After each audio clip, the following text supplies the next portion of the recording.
what's up? Welcome to the podcast. Thank you. I'm excited to be here. How are you today? What you been up to? I learned how to latch hook this morning. Yeah, I saw that on your story. I didn't know what that was at all. Latch hooking? Yeah, there's just kind of this little tool. It's literally a hook that has a latch on it. You shove it through this little grid with these tiny pieces of yarn, and eventually it becomes like a rug or something. A rug? Yeah, and last time I visited my grandma, she just putting this. You can move that. That's all fine. Just like make sure it's in front of your mouth. Gotcha. Perfect. What was I saying? Last time I was at my grandma's, she was trying to get rid of a bunch of stuff, and I was like, that looks fun. And so how big is the rug? It didn't look like it was that big. Well, the entire thing is, I think it was 2 feet by 3 feet, so it's just kind of like a small rug. Nice. But I'm excited. It's been fun. It's occupied me my entire morning. Well, cool. I saw that you brought the rock collections, which I was very anxious to see. I'm excited that we can kind of share that knowledge and love for rocks. Obviously, I did a lot of rock hunting with my dad when I was younger over at like Saddle Mountain, like we were talking about. Mm-hmm. So I'm just, I'm anxious to hear you kind of like your story behind it and where you found like the love and passion to collect these and kind of like the different ones you have. So if you wanted to start with that, I mean, I guess where did this whole thing begin for you?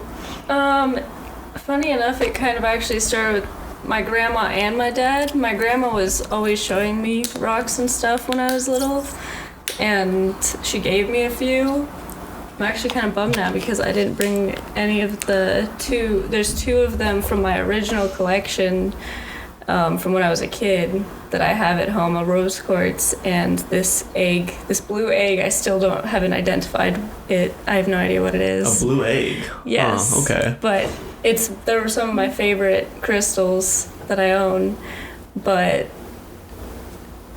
yeah, the rest of my original collection is gone now. When I had moved to college, my mom wanted them out of the house and gave them away. Really? And those are the two that I managed to recover. I found the rose quartz in our yard for some reason, and I figured out who had the egg because I kept thinking about it. Like, it kept showing up in my dreams and stuff, and I really wanted it back. So I figured out my mom gave it to one of my friends and went and got it back. Really?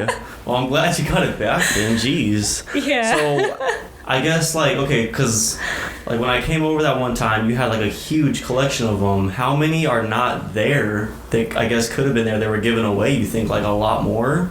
I used to have, these big jewelry organizer things that I, had a bunch of the smaller kinds in. So, there's quite a number. They weren't as, big or anything. There was a lot of, Apache tears and quartz and stuff, I got a lot more of those back last time I visited my grandma, because she gave me a whole basket of ones that she rock counted with my grandfather when they were younger.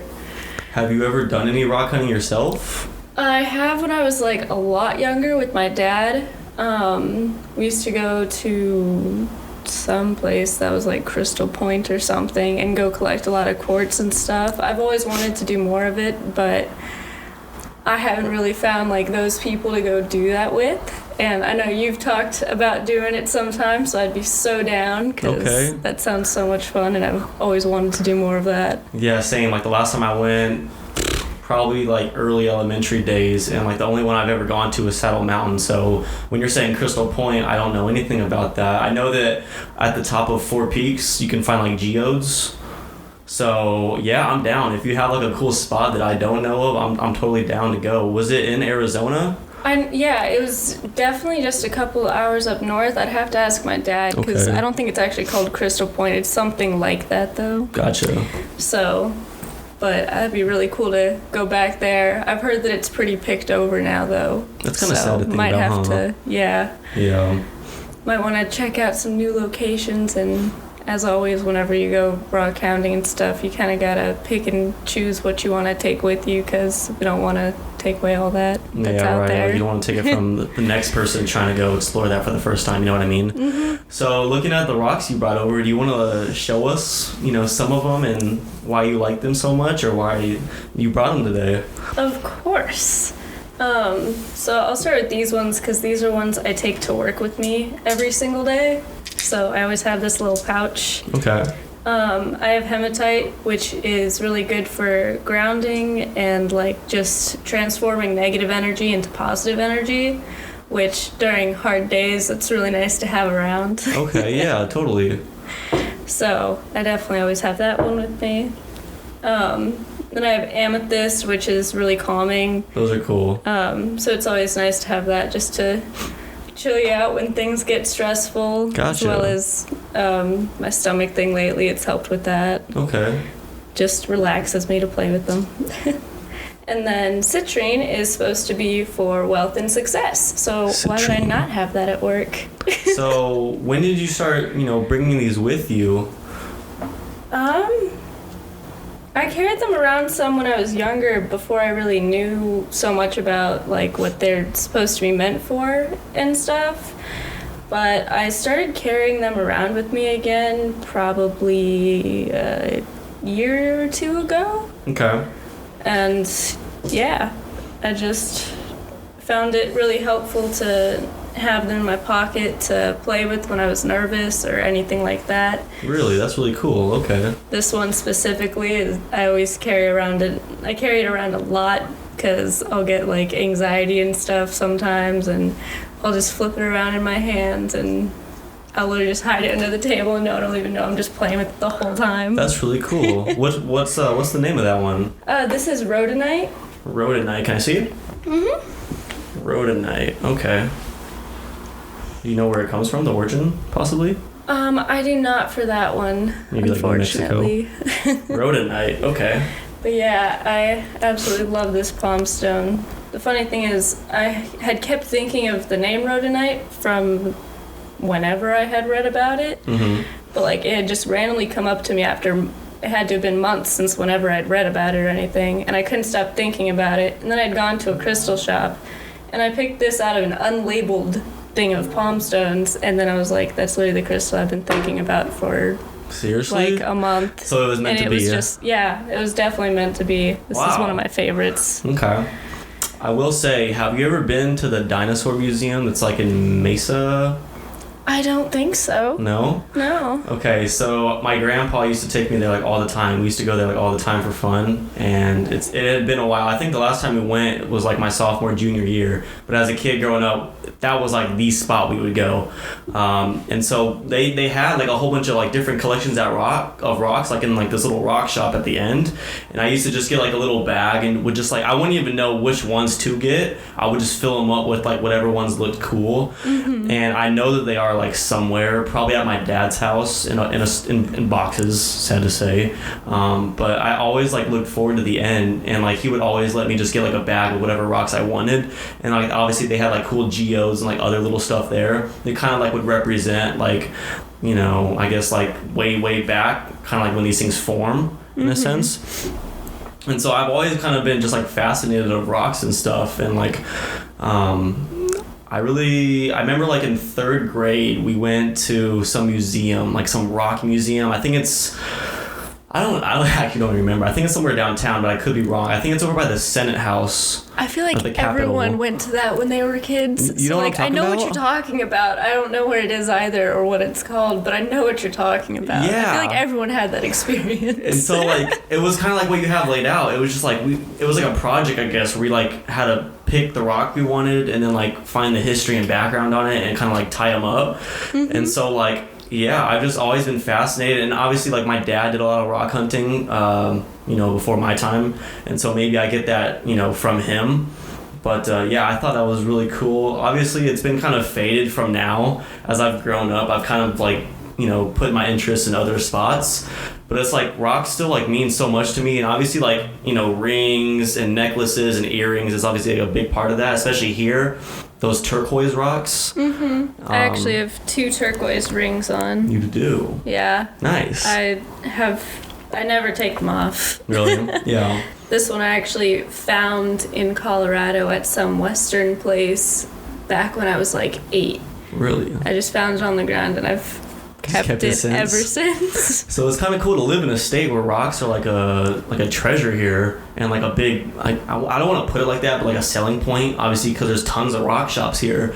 I wish there was more in Phoenix. I feel like Phoenix completely neglects it, but you go down to Tucson and tons of them, right? And especially even up north. But like, if you go to Old Town, they have tons of them.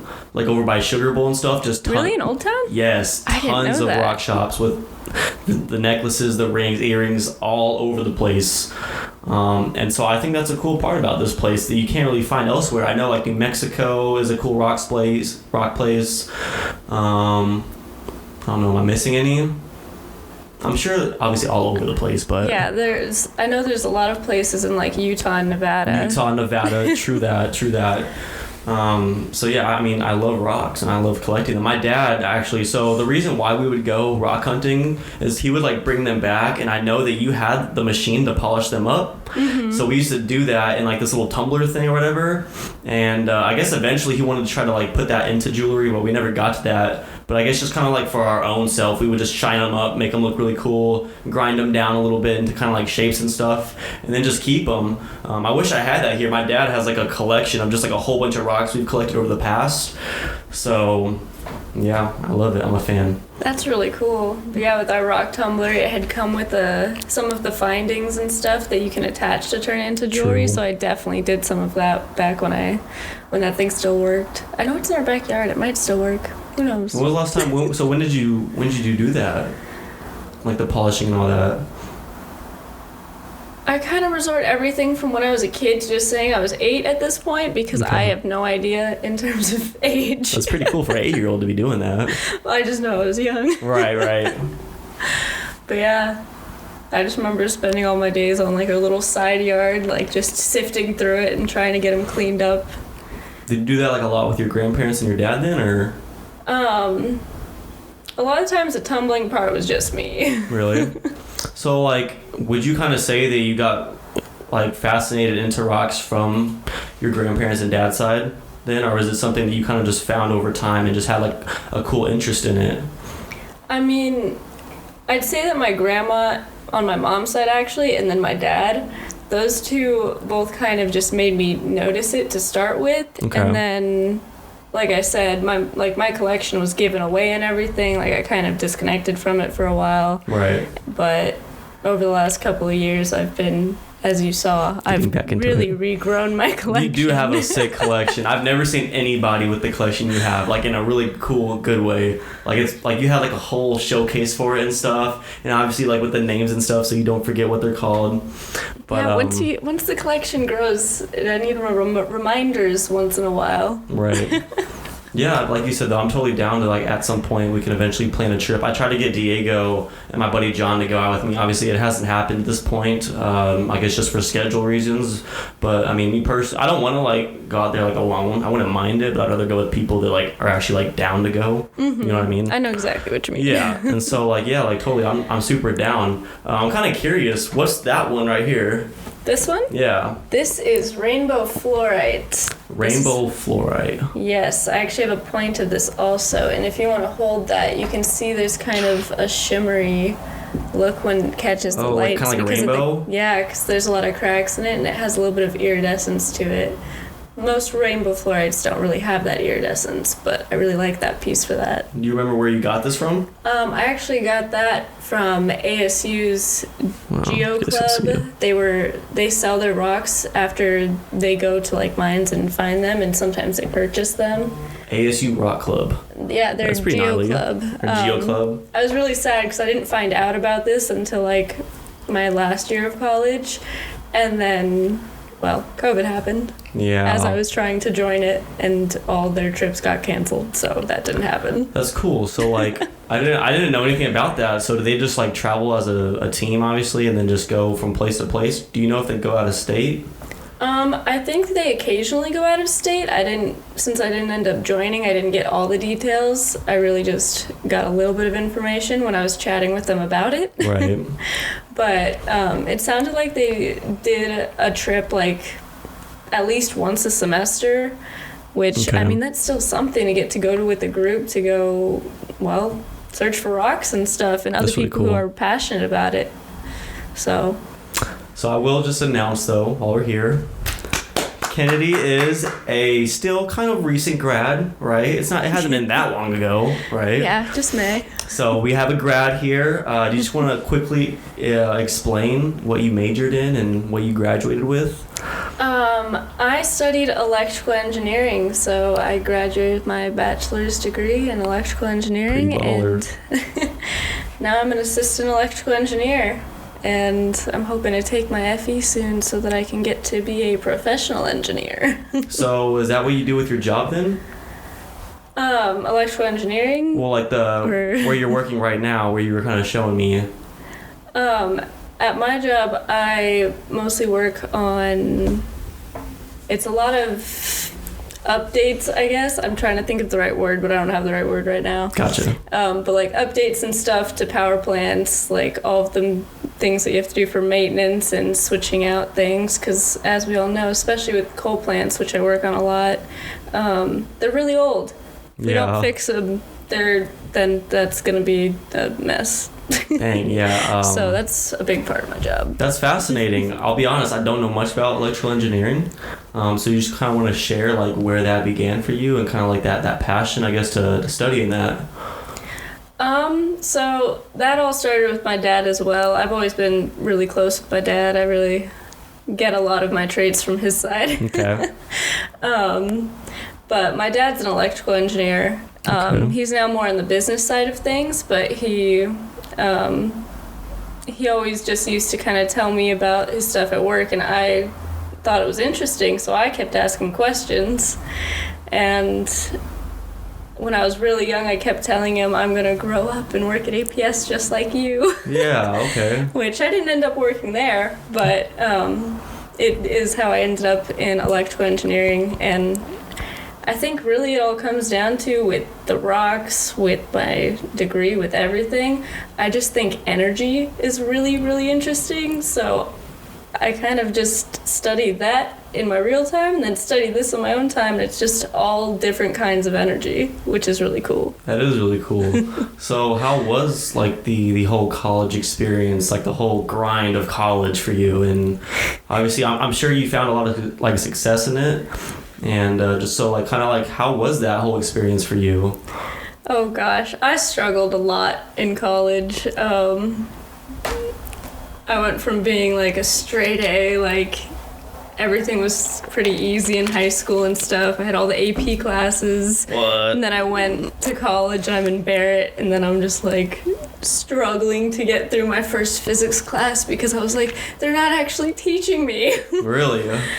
I had some rough professors in my early years of college, so that was a fun uphill battle. Yeah, I'll give you the kudos for that. I don't believe I ever took an AP class. I'm just like a natural student, I guess, or just like an average student. But yeah, I mean, kudos for that. Those are tough classes. Like when you get to college, and obviously like that transition from high school to college, it's all like, oh well, it's, you know, you're finally going to real school now. And I guess like firsthand, me and you can both agree on that one, that it is kind of like an uphill slope when it comes to like education, like the learning process, totally different. Oh, definitely. Than having like a little helping hand in high school, you know what I mean? Absolutely. Yeah. Thankfully, there definitely are those professors out there who will lend that helping hand when you need it. So yeah, and like there's always cool like professors and stuff out there, but there's obviously some that you just gotta get through it. Yeah, like I don't know if you would call them like lazy or just like non-willing to like always be there. I don't know if you would say anything different about that, but there are certainly professors that I feel like you have to work more towards, you know. Yeah. Yeah, some of them definitely seem very unwilling. I feel like that's because some of them are more there to do their research than to teach, but... Facts. So how's the job been, though? Because basically you graduated and just got, like, your job right away, right? Kind of. It got delayed a little bit due to everything going on in the world right now, but I got to start in August, and it was really slow at first because onboarding right now is bizarre. Only a fraction of the people are actually in the office. Oh, got you. But especially recently, like the past few weeks for me, everything has been really picking up as I've gotten like full access to the things I need. and all of that. So supposed to be doing a bunch of site visits this coming week, and it's going to be a lot of fun. I've really been enjoying it, especially now that I'm a lot busier. Yeah, I've seen the Snapchats. The view and the landscape around the office looks really cool. Oh yeah, it's beautiful. I love the little water feature and everything, and almost every day for lunch I'll just take my blanket out there and go eat on the lawn. That's a vibe. I love to hear that. That's really cool. So like, are you constantly in the office then, or do you ever like work from home with everything? I've worked from home a little bit due to some stomach problems I've been having. Yeah. I've tried to be in the office as much as I possibly can, though, being, the new kid on the block and everything. True. Yep. Want to make a good impression, and I want to make sure I'm learning as much as I can, and that can be a little more difficult to do from home. So I try to be in office as much as I can. Where do you see yourself taking what you're doing now, like within like the next, couple years or like 5 years, and like how much do you want to scale what you do? Well, right now I still have a ton to learn, but I want to get to the point where I can be designing these elements of these power plants and things, and I want to be setting up these, like the designs for these new solar fields and all of it. Wow.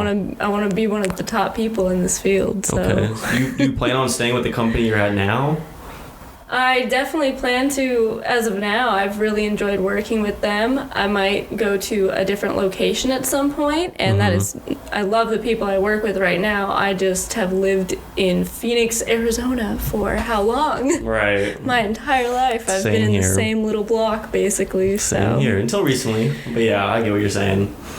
So, definitely want to try something new in the next few years, but for now I'm sticking here, and I'll definitely be sticking with my current job. Gotcha. I really like it.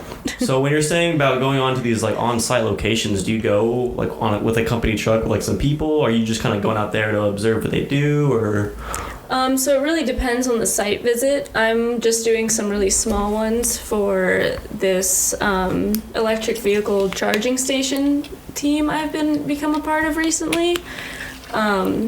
So these are much smaller. We're just putting in like 4 electric vehicle charging stations at different locations, and we have to fill out a scorecard and everything to determine who gets it and all. But really, but yeah, so we're just kind of spreading that across Arizona, and it's been a really fun project so far, and I'm really excited to go do these kind of practice site visits this week because I haven't gotten to do one of these kinds before. And yeah, I'm going to do 4 of them this week. Hell yeah. Yeah, we're going to learn, and then I'll be doing them on my own next time.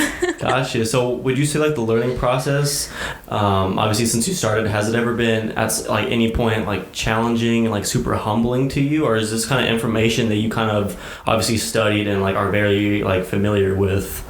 It's absolutely humbling, and it's absolutely challenging. Gotcha. Okay. School doesn't teach you what you need for your job. They teach you the background, but they don't teach you what you need to know like for your job. Like the hands-on? Yeah. Right. Like, on the sheets and stuff, there's symbols that I've never seen before. They're electrical symbols, but I've never seen them before. They didn't go over every symbol there was in school. Gotcha. So, I've got to catch up on all these things. I've got to get termed on all the standards that are out there. And yeah, it's a lot to learn, but have you had like a favorite hands-on, so like I guess like something that you've learned with working with the company that's been like really awesome and fun for you to like learn about? So far there's been a lot of I get a lot of the smaller tasks right now due to still being pretty fresh. Right. But I've been working on this one project where my boss actually handed off some work to me that normally a higher level person would be doing, but so that I could get really familiar with the sheets and how everything is done. So I've been having a blast. We literally just refer to it as the puzzle. The puzzle? Yeah. So each day I get to spend a bunch of time staring at these sheets and trying to solve the puzzle and find anywhere that something is missing or what needs to be changed and all of that. What are some of the things that might need to get changed or, upgraded over time, specifically at like these plants and stuff? A lot of it is transformers just needing to be switched out. There's switchgear replacements all the time. Some plants are just adding new wells, and then there's just tons of new solar sites and stuff going up. And since solar is still so new, there's a lot of standards being developed in that area right now. So, yeah, there's a lot of different things. There's an insane number of elements that go into power plants.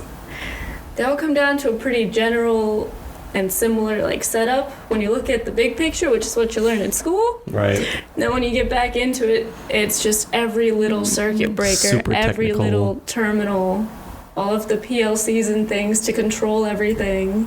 Dang. There's a lot. So you definitely play a super important role though for energy and the energy that we use, right? And so without you guys, who knows if my power would be on right now? Can we say that? I mean, yeah, without companies like that, we wouldn't have power. Dang. Yeah, I don't know if you saw on the way here, we had a big kind of electrical plant right behind us. Yeah. Did you see that? I didn't get a glance at it because I think it came from the other side. But okay. But yeah, we live right next to one. It's huge. And so I'm trying to remember, we took a field trip to one power plant, and I think it's over on the west side. If there is one over there. I know it's by some railroads. I am super directionally impaired, but there's always Palo Verde, which is the one most people are aware of around in Phoenix. So you're probably referring to Palo Verde? I might. I don't know. But we do have a huge nuclear power plant here, right? Yes. Where is that at? You were asking the most directionally impaired person ever. Gotcha. But it is it's super important. What goes into these huge nuclear power plants? Because I've heard so many things. If that thing were to burst, we would lose the whole city. It's that huge. I don't know if you can kind of go into any of that, but. That's definitely possible, as we've seen in disasters like Chernobyl and all that kind of stuff. There's plenty of examples out there, but most of those, I don't know. There's a lot of technology that's been developed that can really help with avoiding those kinds of issues. Some of the issues that have happened in previous explosions and things, where there was a valve that was stuck and it simply wasn't opening or closing, but they weren't aware of it because there was nothing to tell them that it had failed at the time. But nowadays we have all these devices to confirm whether or not it actually shut, so that we can take the proper actions to fix that error before it, results in an explosion. That's scary. That's scary that one valve can just cause everything to get disrupted. Well, in cases like that, I believe it was gas that was leaking. So then when things get hot and there's gas, a little spark. Right. Ooh. So, yeah, that kind of thing can happen and all, but there's a lot of things out there now to help avoid that kind of thing.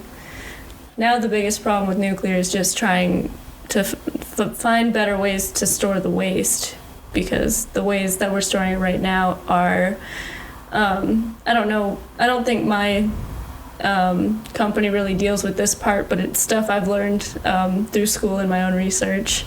But a lot of the nuclear waste is stored in the deserts and stuff, in these giant kind of barracks or whatever you want to call them underground. But over a long period of time, say a lot. Over a long period of time, though, these cages and such are going to break down, and we have to be able to maintain those, and we have to make sure that we always have access to them to keep them maintained, so that stuff isn't released out into the groundwater and all that.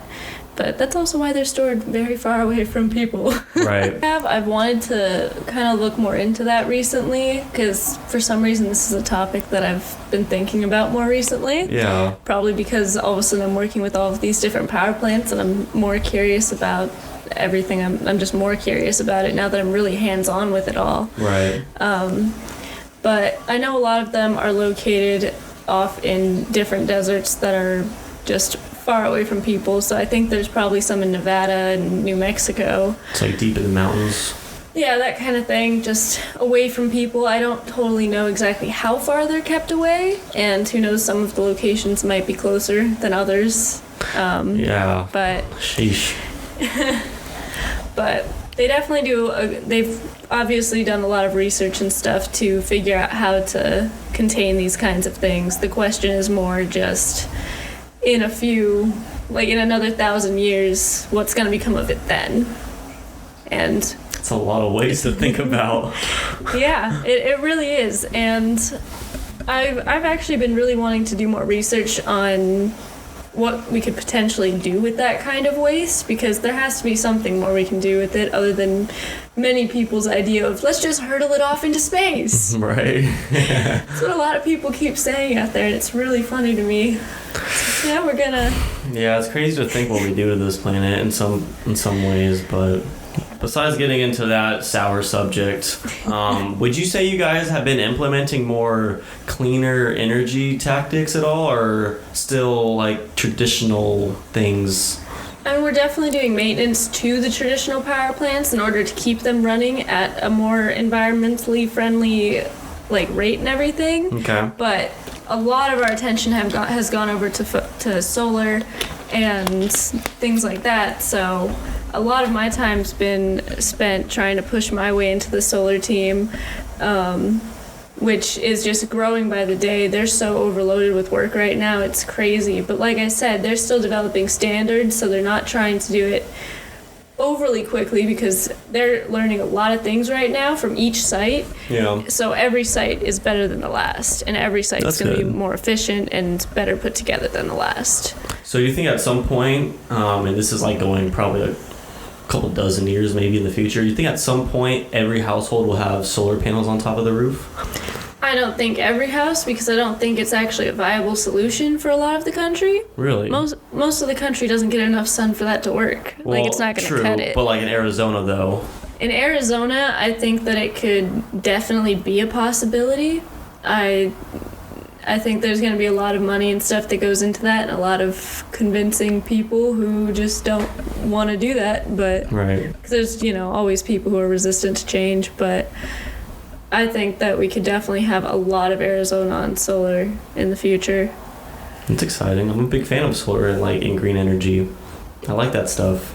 I've always wanted to try to create a house one day that's entirely off the grid, just supply all my own power and have my own little garden and everything. That'd be fun. I like that kind of stuff. My dad was actually thinking about maybe at some point going up north and kind of building his own little area and just living off the land or whatever he's got to do out there. But I think that would be cool. Yeah, I need to find a way to do that and, have my electroengineering job in the city.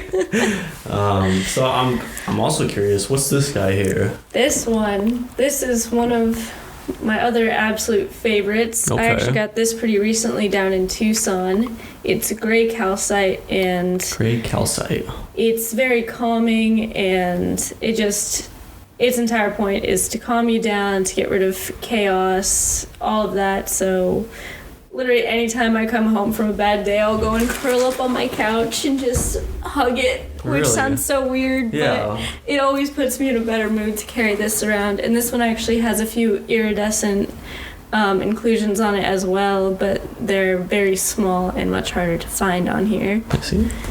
But So I've never really thought about it like how you think about it as in a way of bringing energy to you.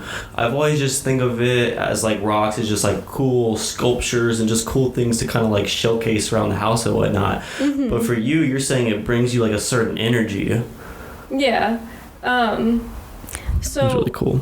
A lot of people don't like the idea that crystals have energy and can, promote certain things in your life. Mm-hmm. But when it comes down to it, whether people want to believe it or not, if you choose to believe it, it's automatically going to be true. Mm-hmm. Because, if I believe if I'm going to hold this and it's going to put me in a better mood, it's because I like it and it's going to put me in a better mood. Facts. So whether you want to believe it or not, it can always work in that sense. And then there's the simple fact that everything living has some form of vibration to it. So each of these crystalline structures has its own vibration that's happening inside. So everything is made up of energy. We're made of energy. We're made of atoms. We're vibrating at our own frequency. The frequency of the crystals can impact you. And just like anything else, if people are bringing their own energy into the room, you're going to feel that. You notice when someone brings like bad energy into the room or good energy into the room. Know. Right. Exactly, you know. Right. And it's really the same thing with crystals and stuff. And that's why a lot of people are like, well, you can put crystals up on the shelf, but if you're nowhere near the crystal, you're not going to notice its energy. But if you're hanging out with your crystals like I do and just like cuddle with it, yeah, you're going to notice the energy. That's cool as shit. Huh. I wish I would have brought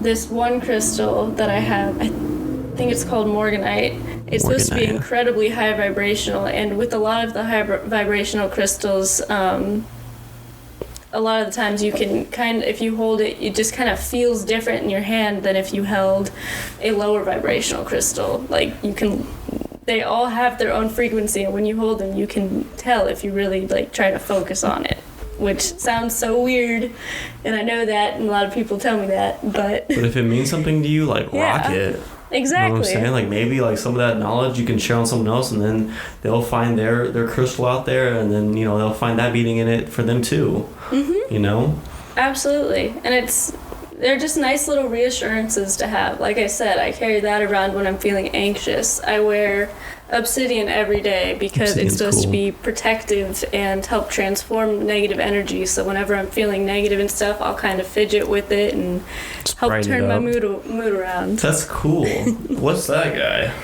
This one? Yeah. Smoky quartz. Smoky I love quartz. this one. That's pretty cool. Smoky quartz is one of just my all-time favorite types of crystal. Okay.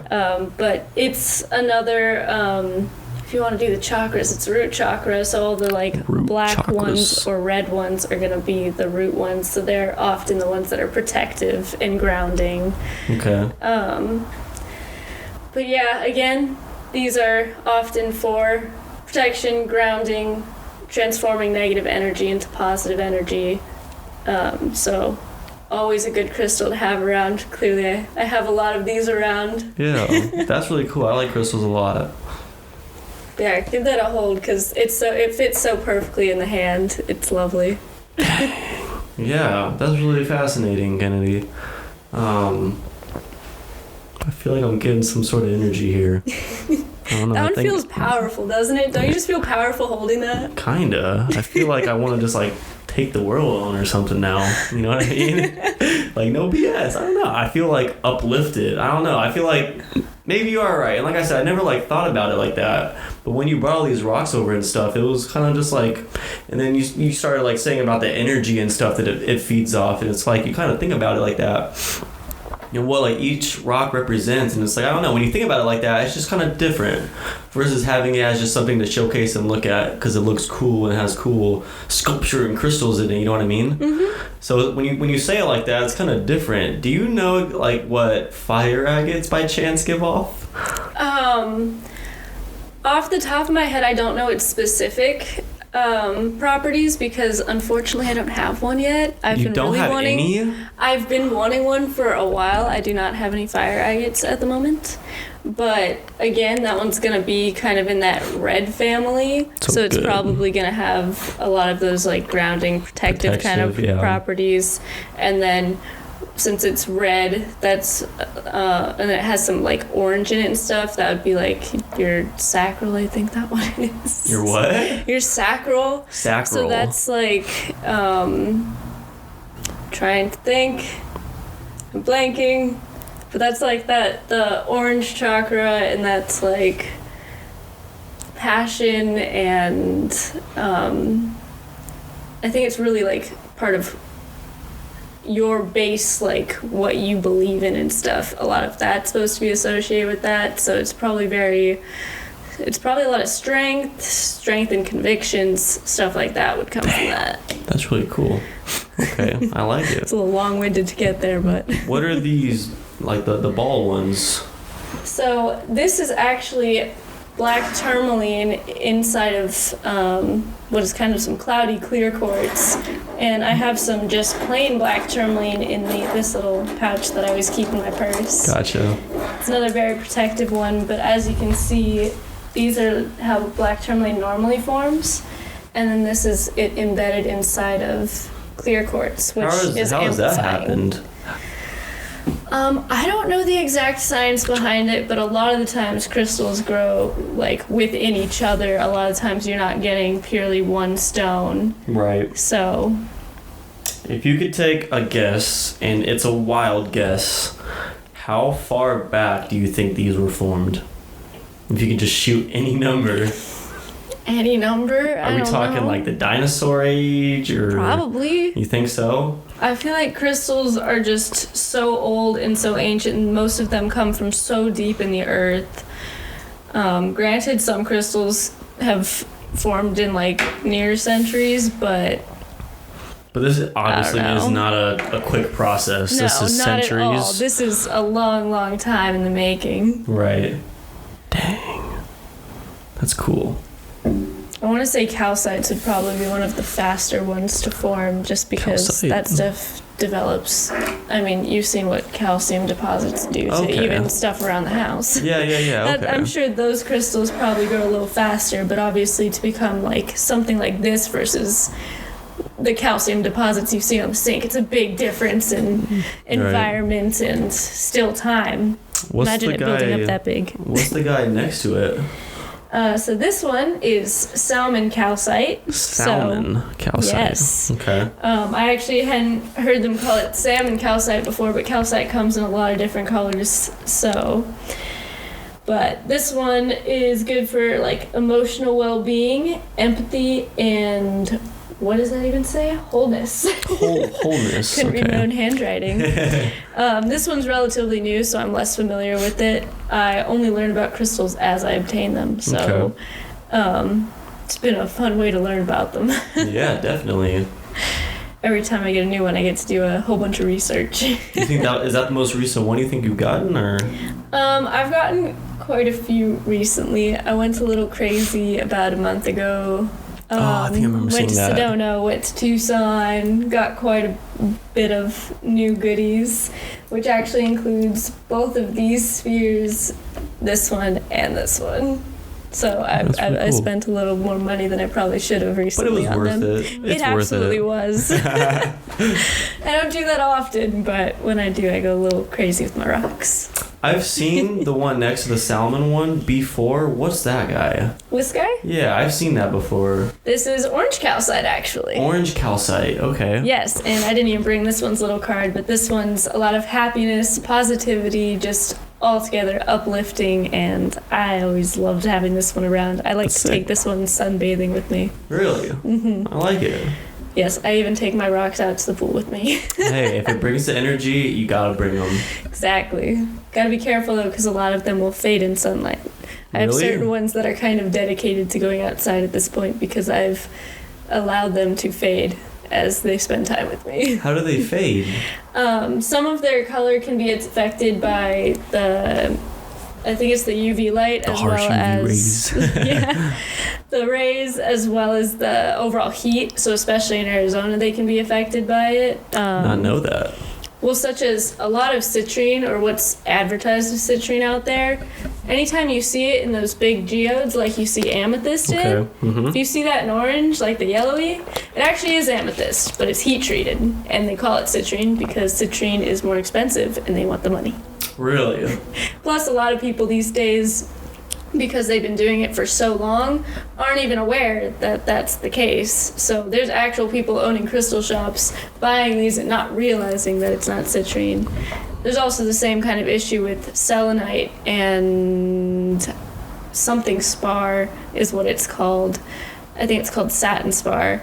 But satin spar is often sold as selenite. That's not good. Yeah. But it's very common misconceptions, at least on that one. It's because they look so dang similar, it's pretty easy to pass. That's not good. The heat-treated one really bugs me, though, just because they're very intentionally doing that one. That's sad. It is sad, but a lot more people are becoming aware of it now, so at least if they're gonna buy it, they know what they're buying. Call them out on their BS. We should go in there, march in there, and tell them that. Regardless, it is still very beautiful. Like, I've bought a piece myself. I'm well aware that it's not actually citrine, but it's beautiful, and it still can provide those kinds of properties to us since the color has been changed and stuff, which obviously it changed the chemical properties and stuff of the crystal itself. Just not quite citrine. Would you ever like find yourself opening up like a rock shop at some point? Oh, I would love to do that one day. Really? That'd be amazing. You should. I feel like you're so knowledgeable with this stuff. Like, you would be like a really good like just like a rock shop like host. Like, you would be able to tell like each customer like what they mean. I don't think everyone can do that. You know? Probably not. I don't know a lot of other people who really do this kind of thing. So yeah, you should do that. I don't know. I think that'd be really cool. I definitely plan to one day. I think it'd be a blast. There's a lot of things I want to do in my life. Step by step. Yeah, a little bit step by step. Right now I'm focused on my engineering, but work one grind. day. How so like obviously you're gonna continue to collect rocks as you get older and time goes on, like, and you have that one showcase, and I know there's probably a lot more that I can't remember at the top of my head, but like, will there ever be a certain point where you've like said, okay, I think I've like collected every rock? Or is there never going to be like a stop on that? You're always going to continue to find and go like seek new kinds of gems and things? I think I'm always going to be seeking out new ones, and I love to give them as gifts and stuff to my friends and stuff when I feel like they need a certain kind of energy. And, you know, gifts always make people feel a little better anyway. Right. So I don't think my collection will ever stop growing, especially because I never stop cutting it down as well. That's cool. Especially if I get to the point where I can own a shop. Like, why would I stop collecting if one day it could help me go into that?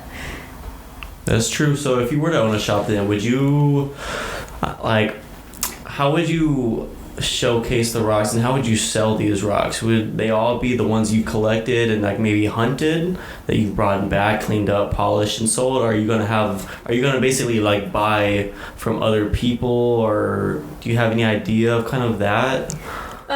Definitely, actually.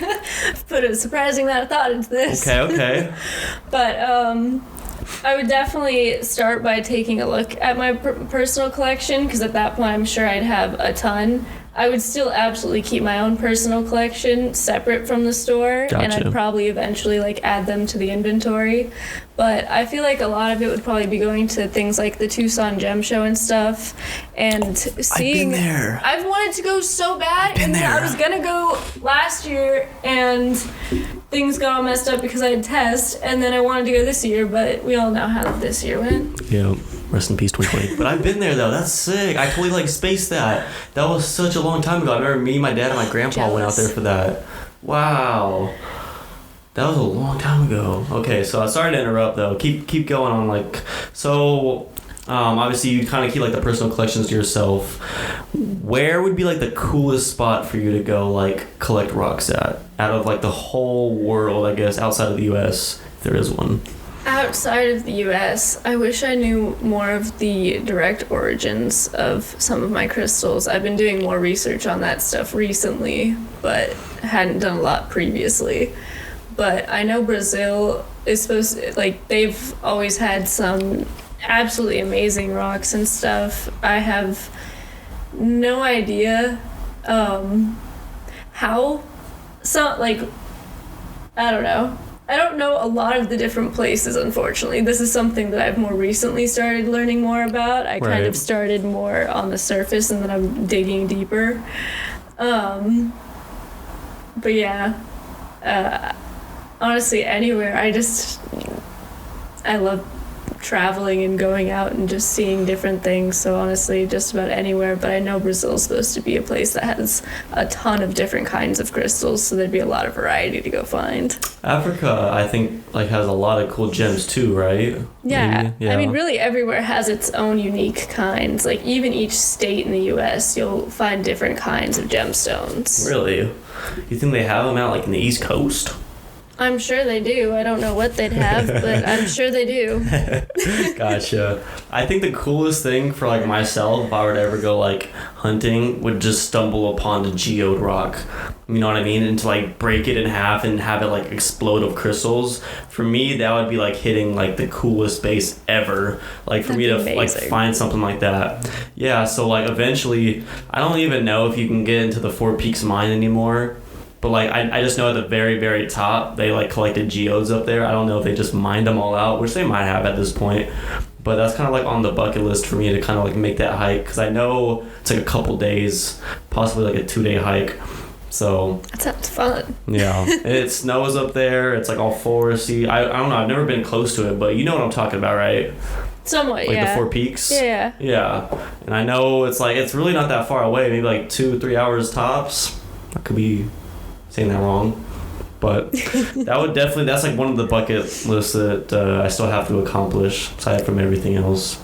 Yeah, I keep trying to find more locations online and stuff, but I find it really hard to just, when it comes to camping and when it comes to like rock hounding and stuff, I often want to find the more secluded, free areas to go just kind of adventure, but that's like impossible to find because, well, if it's free and less people go there, then it's probably not on the internet because no one's trying to make money off of it. So it's become really difficult. It's a difficult little paradox there. True that. So if you can believe it, we're already almost at an hour, and honestly, that felt like 15 minutes. Yeah, that second one was quick. Right, right. So I guess before we kind of wrap up here, what's that little ball guy right there? This is an agate, which these come in so many different colors, so many different forms. As you can see, this one has kind of that splotchy look to it. This kind of reminds me of like the edge of like a rocky edge of an ocean, just all the stones and the water splashing on it. Gotcha. But these are for emotional stability, calming. Supposedly it can help with things like stomach pains and things like that. That's crazy. I haven't tried using them a ton for like physical healing because I know I've heard a lot about that stuff and I've kind of started looking into it because I always thought it was interesting. Some rocks you can even place on bruises, and like if you have a giant bruise, you can put it on a spot, and that spot where the crystal is touching is gonna stop being bruised faster than the rest. Like it will start, the bruise will start closing, going away. It's fascinating. It's crazy. Right? But yeah, so this one I've been using a bit lately because of its supposed stomach helping properties. What would you say? I'd actually say that it's gone pretty well so far. Really? Yeah. That's good. Was having a really rough day the other day and then just started rolling this around in my hand and on my stomach itself. Wow. That's and crazy, I started feeling better, so really? I don't know. Dang. But there's always that placebo effect too. So it's always funny because we'll never truly know because we also forget how strong and powerful our minds themselves are. True. So. That's really cool. Yeah. What are the rest of the guys in here? I see like some cool little gems or I think that's a crystal. So there's a lot more of the black tourmaline I told you about, and then I have a couple of little tiny rose quartz pieces. This used to be on a keychain, but it broke off. So I have a little point, and then I have a little rose quartz heart in here. Hey, it's pretty cool.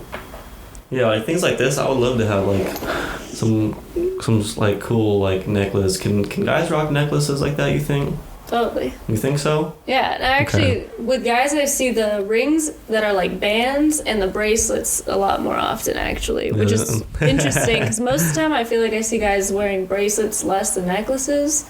But when it comes to the crystal ones, I actually have seen that quite a bit. Yeah. I would definitely like rock like, I don't know.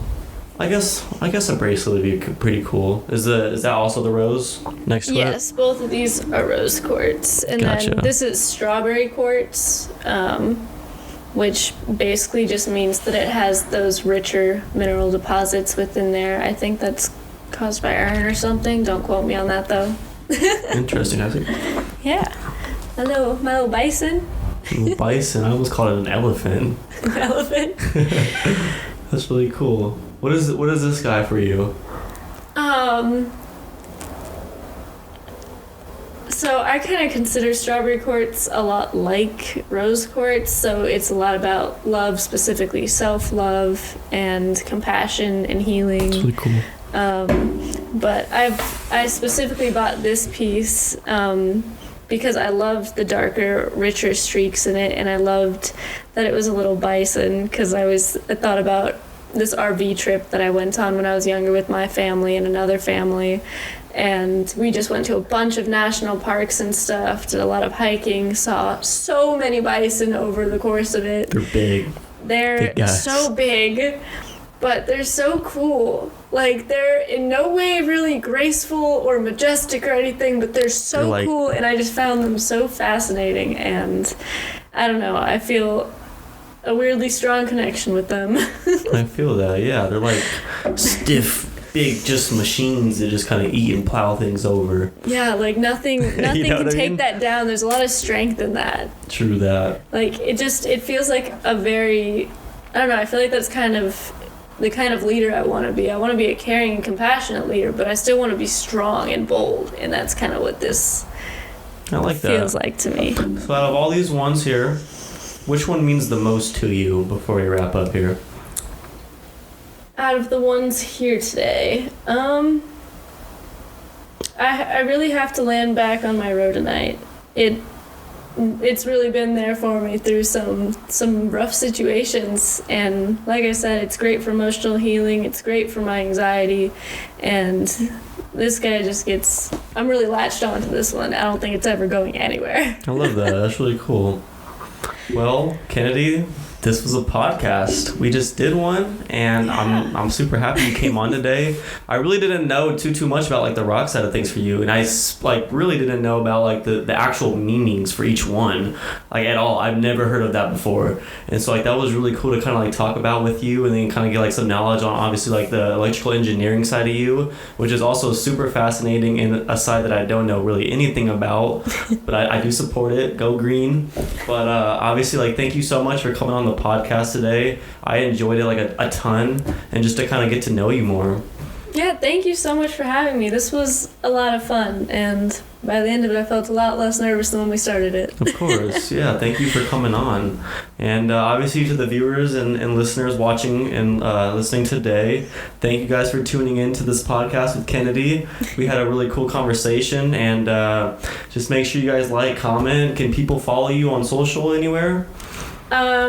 Sure, there's always my Instagram, Kennedy_Supertramp. Give her a follow. She's always on the move with everything. So let's make that rock collecting trip happen sometime. Let's do it. I'd love to.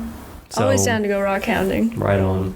All right, well, thank you guys for tuning into today's podcast. And until next time, peace.